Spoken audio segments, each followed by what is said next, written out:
Ahtapot nasıl problem çözüyor? İşte bunun beyniyle kolları arasında bağlantı yokmuş.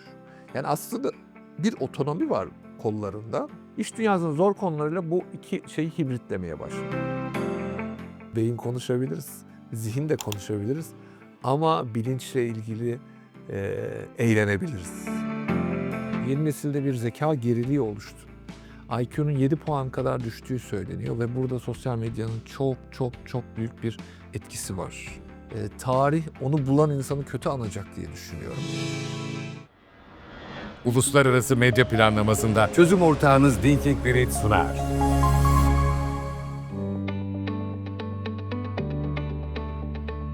Ben Kerem Dündar, Doktor Kerem Dündar diye bilinirim. Piyasa ismi o, öyle söyleyeyim. Ben Kırşehir'de doğdum. Çocukluktan beri bilime çok ilgim vardı. İşte o bilim teknik dergilerin ilk bölümleri, şimdi beni buradan o çocukluğunu öyle yaşayanlar çok iyi bilecekler. Bizim de tam böyle yetişme dönemimize, ortaokul, lise çağlarımıza denk geldi. Ben o yüzden acayip bilim ilgilisi bir çocuk olarak üniversiteye doğru yol aldım. Hep mühendis olacağımı düşünüyordum çünkü o zaman mühendislik çok popülerdi.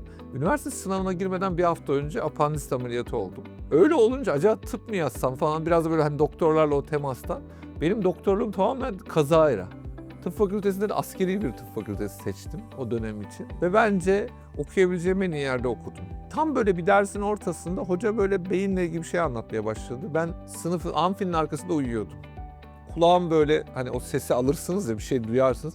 Çok hoşuma gitti. Yani bayağı uyandım. Kalktım ayağa ve en öne tıngır tıngır sınıfın ortasında. En öne geçtim, oturdum ve o dersi bir daha hep en önden dedim. Dersi çok ilgili bir şekilde. Ve tabii hep neuroscience çalıştık biz. Nihayetinde ben asistanlığımı da uzmanlığımı da o alanda yapmaya karar verdim. Arada işte kıta tecrübelerim oldu tabii. Aktif hekimlik de uzun süre yaptım. O esnada ben tabii bunları yaparken dışarıdan da şöyle bir şey yapmaya başladım. İnternlüğümden itibaren, tıp fakültesinin son sınıfından itibaren TUS dershanelerinin ders anlatmaya başladık. Ben böyle başarı nasıl olacak, sınava nasıl hazırlanacak, kaygı nasıl yönetecek. Kariyerimin kırılma noktalarından bir tanesi de aslına bakarsan tam da burada başladı. Bir kurs vardı, bu stereotaktik cerrahi kursu. Hollanda'dan bir hoca gene, Yasin Temel, çok kıymetli bir araştırmacı. Onun bir toplantısında buluştuk. Biz dedim ya, ben dedim ameliyatta şöyle bir şey yapıyorum. İşte şöyle yaparken böyle takıyorum. Şunu şöyle tutuyorum. İşte o kocaman bir frame'in üzerinde operasyonda şöyle şeylere dikkat ediyorum falan deyince Yasin dedi ki ya sen çok akıllı davranıyorsun bu konuda. Yani şuralarını çok beğendim. Şurasını sen anlatsana falan. Ben birden hani o eğitimin içerisinde bazı şeyleri anlatan, hani onun asistanı gibi bir hocalık yapan birine dönüştüm. Tabii bu aramızdaki ilişkiyi çok geliştirdi. Kongrede bunları sundum, ben bir şeyler anlattım falan. Yasin çıkışta dedi ki ya Kerem, ben senin hem prezentasyonunu çok beğeniyorum hem uygulama becerini çok beğeniyorum. Oxford'da bir pozisyon var, seni oraya önerdim, gitmek ister misin dedi. Benim ayrılma periyodum öyledir aslında.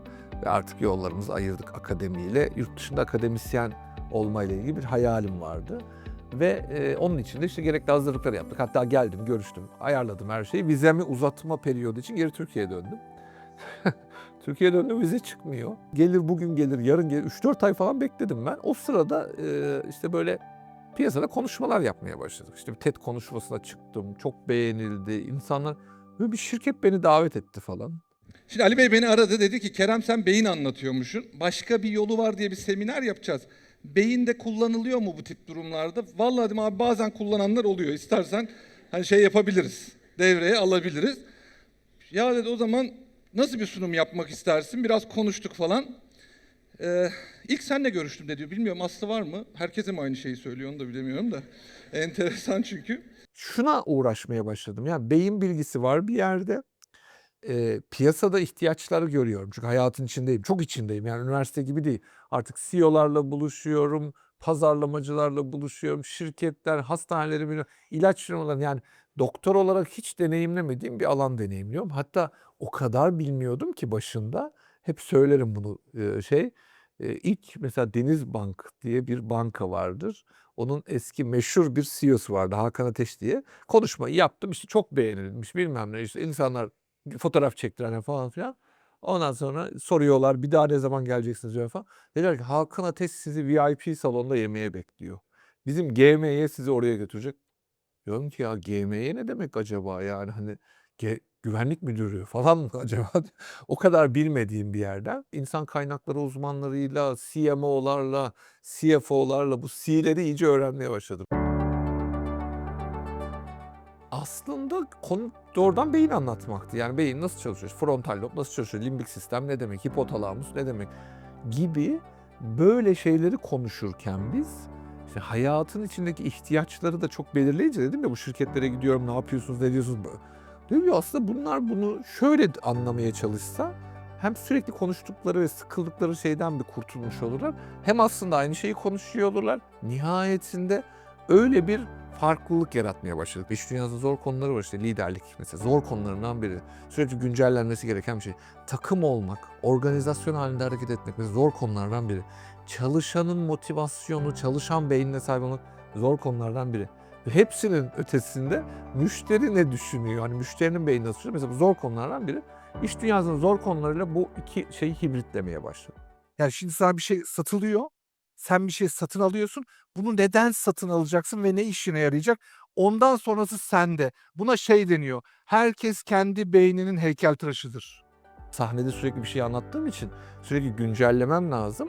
O yüzden işte yapay zekacılarla konuşuyorum, antropologlarla konuşuyorum, sosyologlarla. Böyle hocalarım var. Benim mindsetime uygun bir profesör de işe aldım. Ve dedim ki hocam seninden tek ricamız sen makale oku. Nasıl yani dedim, makale okuyacak, ben de ona para ödeyeceğim. Ona da sağ olsun işte makaleleri okuyor, bana anlatıyor mesela. Diyor ki işte Kerem, Science'da yeni şöyle bir şey çıktı, Nature'da böyle bir şey çıktı. Yani merak ettiğim şeyler var. O başlıkları söylüyorum, oraları dig ediyor falan. Science'da bir makale çıkmıştı işte ahtapot problemi nasıl çözüyor diye.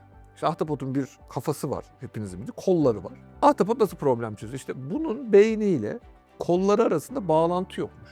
Yani aslında bir otonomi var kollarında. İşte beyin ayrı çalışıyor, kolları ayrı ayrı çalışıyor falan filan. Falan diye mesela o hoca arkadaşım bana onu anlatırken ben ona şey diyorum. Tamam bununla ilgili bana bir tane video bulsana. Ben yetki devri anlatacağım şirkette bununla falan. Şimdi yetki devri anlattığında organizasyonda otonomi sağladığında organizasyonun problem çözüm becerisi nasıl artıyor? Mesela bunu doğadan nasıl açıklayabiliriz? Yani bu sadece benim bulduğum bir şey değil işte. Arkadaşım makaleye getiriyor. Ben orada şirketlerden bir sürü şey öğrenmişim. Onları çarpıştırdığımızda artık şöyle bir şey oluştu. Beyni bilen problemine başka bir perspektiften yaklaşabilir. Neden? Çünkü o beyin bilgisi insanın beyninin içerisinde bak tam burada aslında bir takım işlevler yürüyor. Onu daha bilinçli kullanmak gibi. Yani bir şeyi daha bilinçli kullanmak bir kere kesinlikle fazladan zaman yaratıyor. Kullanım becerinizi arttırıyor. Çıktığınızın kalitesini arttırıyor. Biz de tam bu yolculukta işte beyin dostu şirketler, beyin dostu eğitim ve tabii ki ilerleyen zamanlarda belli olacak. Şimdi artık Fundamental of Neuroscience, Fundamental of Philosophy, Fundamental of AI gibi daha böyle işin zihinsel süreçlerini incelemeye başladım. Nihayetinde İngiltere'de bir şirket açacağız. Ankara Anlaşması yaptık falan. Yani bayağı buraya da bir hayat kurdum. Bence entelektüel faaliyeti olanların, özellikle yaşamı kavramaya dair hasreti olan insanların alternatif bir kültürü benchmark olarak öğrenmesi çok önemli. Benim için İngiltere en önce bu demek. Ülkeyi daha çok sevme şansı verdi. Yani hem burayı hem orayı. Çünkü iki taraflı bakmaya başladığınızda hiçbir kusur o kadar ağır kusur olmamaya başlıyor hayatımızda. Yani daha böyle uluslararası bir mindset'e eriştiğinizde lokal can sıkıntıları o kadar da büyük can sıkıntıları değilmiş. Bugün artık ben daha çok zihin ve bilinç üzerine akademik alanda çalışan, iş dünyasında işte beyin kitabıyla birlikte iş dünyasında beyinle alakalı konularda iş insanlarına rehberlik etmeye çalışan, aile ve eğitim tarafında da o sosyal girişimlere destek olan, tüm bunların ötesinde İngiltere'ye geldikten sonra da hayatıma girdi. Diversity konularında da, farklılıklara tolerans konusunda da kendini sorumlu hisseden, bu konuda gailesi olan, bugüne kadar kazandıklarımızı insanla, insanlıkla, insanlarla paylaşmaya özen gösterdiğim bir yerde duruyorum artık. Beyinle ilgili en çok şaşırdığın şey nedir derseniz, tıp fakültesinde beyni öğrendiğimde her şeyin beyinle ilişkisini kurmak bana çok heyecan vermişti. Ve bu ilişkiden bayağı yol aldım. Yani yıllarca aslında benim için beyin demek insanın kendisi demek. İşte bu görmüş olduğunuz santral sinir sistemi sensin. Hani kalbin önemli değil, böbreklerin önemli değil falan gibi bir yerdeydim. Bu birinci şaşkınlığım.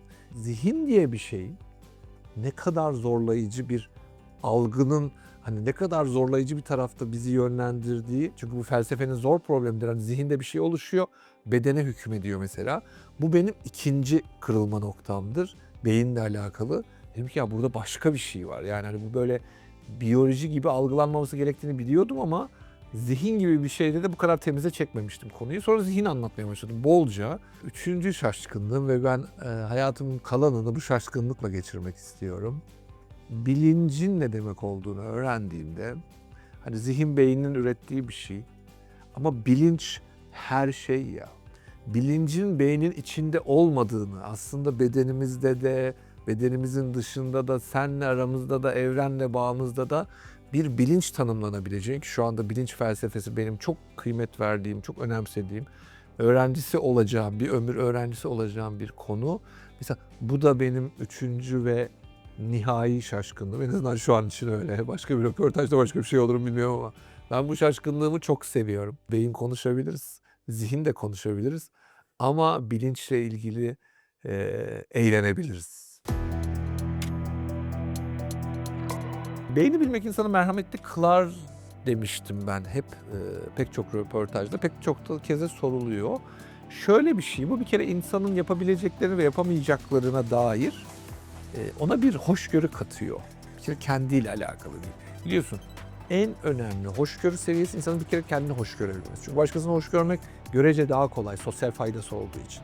Ama zihnin içerisinde insanın kendini hoş görmeye başlaması bayağı zorlayıcı bir şeydir. Birincisi bu hoşgörü. İkincisi karşı tarafla ilgili toleransı çok artar insanın. Aramızdaki şefkat iletişimi, bağışlayıcı frekans çok enteresan, çok güçlü bir sağaltım yaratıyor, şifalandırma yaratıyor. Eğer insanlar böyle olursa toplum da çok şefkat barındırmaya başlıyor. Bilinç bulaşıcı bir şey.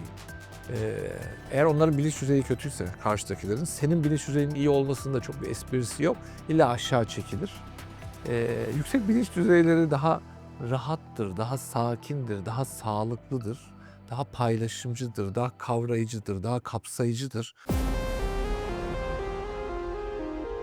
Ya sosyal medya bizde zeka geriliği yapacak maalesef. Çünkü aktif bir süreç değil, pasif bir süreç. Şimdi pasif süreçler bizi sakinleştirir.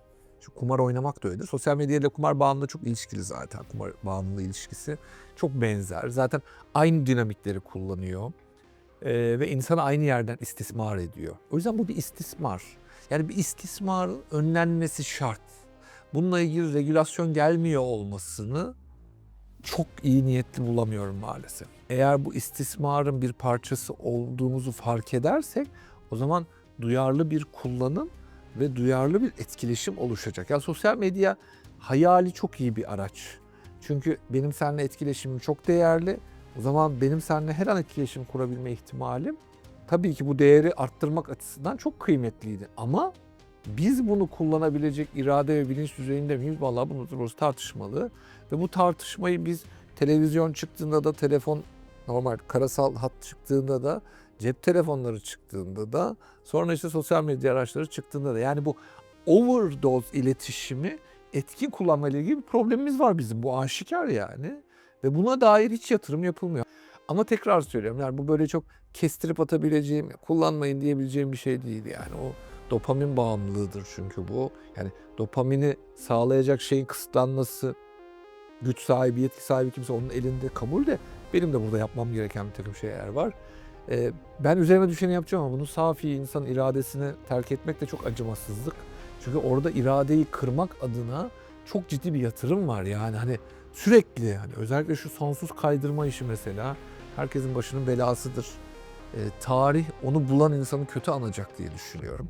Son araştırmalar şunu gösteriyor, yeni nesilde bir zeka geriliği oluştu. IQ'nun 7 puan kadar düştüğü söyleniyor ve burada sosyal medyanın çok büyük bir etkisi var maalesef. Şimdi yapay zeka işte bir sürü sentetik veriyle vesaire ve insanlığın çok geniş verisiyle aslında baktığında insanlık için çok tehlikeli şeyler oluşturabilir. Ben yapay zekayı çok anlamlı buluyorum. İnsanın bilinç atlaması için, insanın bilinç düzeyinin artması için zamanı gelmiş bir tool olarak görüyorum ama bu doğru kullanımıyla mümkün ve bugüne kadar biz kullanıma yatırımı yeterince yapmadık. Nasıl kullanacağım? Mesela ben şirketlerle çalışıyorum şimdi ve şirketlerde bu yaptığımız işlerin içerisinde insanların yapay zeka, kendini denetleme, yapay zeka ilişki kurma becerilerine dair çok az yatırım yapılıyor. İnsana yatırım çok az yapılıyor. Yapay zeka çok manipülatif. Tam buralarda bir yerde yeniden felsefeye çok ihtiyaç var. Yani insanları düşündürmeye, akıllandırmaya çok ihtiyaç var. Yapay zeka ile zekamızla mücadele edemeyiz. Ama akıllı olursak akıllı ilişkiler kurabiliriz. Anadolu'da bizim bildiğimiz bir şeyler var. Mesela bunu çok önemsiyorum ben. Ve oradan global bir içerik üreyebileceğini düşünüyorum. Global bir akıl tarzı üreyebileceğini düşünüyorum. Çünkü bundan sonra insanın çok pratik, hayatı çok etkin, iyi yaşayan ve eldeki gücü çok iyi kullanmayı bilen. Anadolu'da böyle bir bilgi saklı. Beyin sağlığıyla ilgili ipucu çok soruluyor bana. Mesela sosyal medyada şeyler var, ben çok seviyorum. Mesela şöyle yapsak acaba beynimiz gelişir mi diye. Gelişir. Yani bu iyi bir şey bence, yapın. Bak gösteriyorum. Yapın, elinize alıştırın. Böyle bir sürü şey vardır ya, şöyle şeyler falan.